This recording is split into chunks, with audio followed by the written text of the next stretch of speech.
मैं सभी युवा उद्यमियों से कहना चाहूंगा, या ओडीओपी के अंतर्गत या विश्वकर्मा श्रम सम्मान के अंतर्गत जो युवा या जो भी उद्यमी उत्तर प्रदेश में निवेश करना चाहता है, उन सब से मैं कहना चाहूंगा वे धैर्य के साथ अपने निवेश को आगे बढ़ाएं।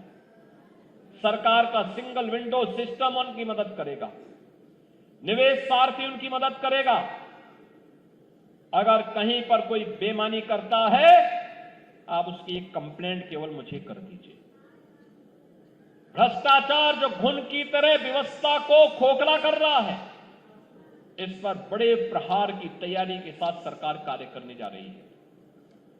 हमने पहले ही कहा है कि अपराध और अपराधियों के प्रति, भ्रष्टाचार और भ्रष्टाचारियों के प्रति सरकार जीरो टॉलरेंस की नीति के तहत काम करेगी, और उसी जीरो टॉलरेंस की नीति के तहत मैं आपका आह्वान करने के लिए आया हूं। अगर कोई आपसे कहता है कि लोन दिलाने के नाम पे हम आप पैसा दीजिए, हम पैसा दिलाएंगे, कतई विश्वास मत करिए। सरकार के पोर्टल पर जाइए।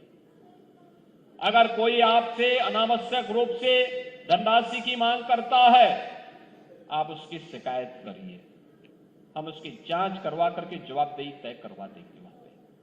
और याद रखना, जो गलत तरीके से आपसे पैसे की डिमांड करेगा, याद रखना, मुझे लगता है कि वह व्यक्ति अंतिम उस परिवार की सर्विस होगी, उसके बाद फिर कभी कोई सरकारी सेवा में आने वाला नहीं है। फिर उसके बाद कभी उसको अवसर नहीं मिलने वाला।